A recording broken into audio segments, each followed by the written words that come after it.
សួស្តីបងប្អូនអរគ្នាស្វាគមន៍ជាថ្មីមកកាន់មេរៀន Photoshop ក្នុងវីដេអូនេះខ្ញុំសូមបង្ហាញពាក់ព័ន្ធនឹងមូលដ្ឋានគ្រឹះរបស់ Photoshop បាទអញ្ចឹងយើងបានបើកកម្មវិធី Photoshop រួចឡើងហើយនេះជា Photoshop ជាទូទៅនៅពេលដែលបងប្អូននេះបើកដំបូងឬក៏ install ដំបូង3ខាងលើនេះវាអត់ទាន់មានអញ្ចឹងទេណាបាទតើអត់នៅពេលដែលបងប្អូន install ដំបូងឡើងមក Photoshop ដំបូងមកគឺ3ខាងលើខាងឆ្វេងនេះអត់មានអញ្ចឹងទេណាគ្រប់ version តែ version 3 CS CA យ៉ាងណាអានេះគឺ version 2020 អញ្ចឹងគឺ auto select layer នេះអត់មានអញ្ចឹងទេអញ្ចឹងបើអត់មានអញ្ចឹងបងប្អូននេះគ្រីសតាមខ្ញុំមកដើម្បីងាយស្រួលក្នុងការធ្វើការជាមួយ Photoshop អានេះមានថាយើងរំកិល layer ឬក៏ select layer ឲ្យបានតាមចិត្តយើងបាទអញ្ចឹង select ទាំង3ហ្នឹងមកណាបាទបើសិនជាបងប្អូនអត់មានទេសូម select ទាំង3ហ្នឹងអូខេអញ្ចឹងពាក់ព័ន្ធនឹងការ review វាមិនខុសពីអ្វីផ្សេងៗដែលបងប្អូននេះបានរៀនទេពាក់ព័ន្ធនឹង tool ពាក់ព័ន្ធនឹង menu bar គេហៅថា menu អ្វីផ្សេងទៀតដូចជា Word Excel អញ្ចឹងបងប្អូននេះកន្លែងនេះជាការប្រើប្រាស់ Word អញ្ចឹងបើបងប្អូននេះអត់ចេះ Word ទេមកដល់ Photoshop មិនដឹងថានឹងជាស្អីទៀតបាទព្រោះពាក់ព័ន្ធកន្លែងខ្លះវាដូចជាមូលដ្ឋានទូទៅរបស់កម្មវិធីមួយចំនួនអញ្ចឹងfile menu insert layer window វាស្តៀងគ្នាទេអូខេតោះឥឡូវចាប់ផ្ដើមទាំងអស់គ្នាអញ្ចឹងកន្លែងនេះគេហៅថា menu អញ្ចឹងគឺខ្ញុំចាប់ផ្ដើមបរៀនបងប្អូននេះតាមលំដាប់លំដោយ menu បាទ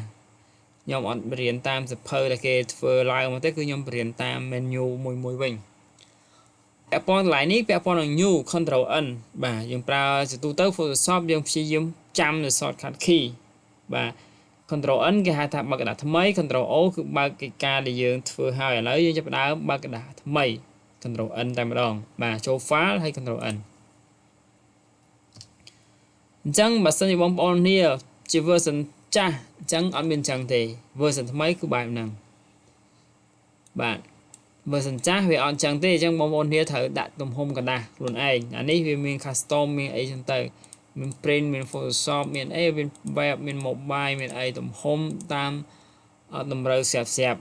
បើសិនជាបងប្អូននេះអត់មានទេបងប្អូនត្រូវបង្កើតខ្លួនឯងអូ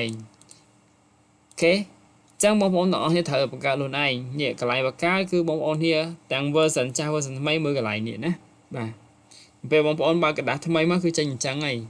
អត់មានអញ្ចឹងចេញបែបនេះចំពោះអ្នក version ចាស់ version ថ្មីគឺចេញបែបនេះហើយបងប្អូននេះអត់ខ្វល់ទេទាំងចាស់ទាំងថ្មីក៏ដោយឲ្យទៅរកកន្លែងនេះ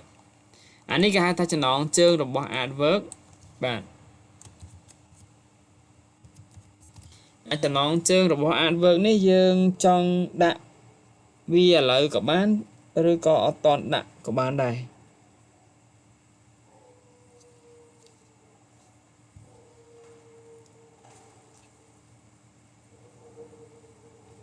អូខេហើយពាក់ព័ន្ធនេះกระดาษទំហំกระดาษអញ្ចឹងខ្ញុំដាក់ថា21កម្ពស់វា 29.7 ចំពោះกระดาษ A4 គេហៅ resolution នេះគឺជាភាពច្បាស់របស់រូបភាពអញ្ចឹងសូមដាក់300បាទសូមដាក់300អ្នកនរគ្នាណាចំពោះរូប solution ចំពោះกระดาษ A4 បែបហ្នឹងគឺយើងដាក់ solution 300មកអាហ្នឹងគេហៅថាភាពច្បាស់របស់រូបបើសិនដាក់ទាបពេកក៏មើលអត់ច្បាស់ដែរ design មកក៏មិនសូវស្អាតដែររូបភាពច្បាស់ចូលមកកាន់ design បែបទៅទាបអត់ច្បាស់វិញអញ្ចឹងរូបភាពត្រូវតែ300អូខេតែប៉ុណ្្នឹងទេកន្លែងនេះសូមដាក់ថា pixel ក្នុងមួយអិញណាអូណាប្រយ័ត្នមែនតើកុំព្យូទ័រខ្លះដាក់ pixel ក្នុង1សង់ទីម៉ែត្របាទចប់បដ ாய் នេះ pixel ក្នុងមួយអិញណាគឺឡើងខ្ពស់ហេបាទ pixel ក្នុង1សង់ទីម៉ែត្របងគាត់មើលទៅមក pixel ក្នុង1សង់ទីម៉ែត្រគឺធំមែនតើបាទធំណាកុំព្យូទ័រមុំអស់រួចទេអញ្ចឹងប្រយ័ត្នចៃឡើងនេះមែនតើជាឆ្ងល់ថារូបភាពដូចតិចទេប៉ុន្តែធ្វើទៅយូរទៅកាំងកុំព្យូទ័រកន្លែងនេះណាអូខេតមកទៀតបងប្អូនចុច create មកបាទអរគុណសង្ឃឹមថាបងប្អូននឹងយល់ពាក់ព័ន្ធនឹងការបង្កើតกระดาษថ្មីអញ្ចឹងមេរៀននេះប៉ានេះសម្រាប់បងប្អូនយើងសង្ឃឹមថានឹងអាចធ្វើបានទាំងអស់គ្នាហើយកុំភ្លេចជួយ subscribe ដើម្បីបន្តមេរៀនទៀតហើយនេះគឺជាមូលដ្ឋានដើម្បីបញ្ញាអារម្មណ៍ទេតើយើងចូលចិត្តអត់អរគុណបាយបាយ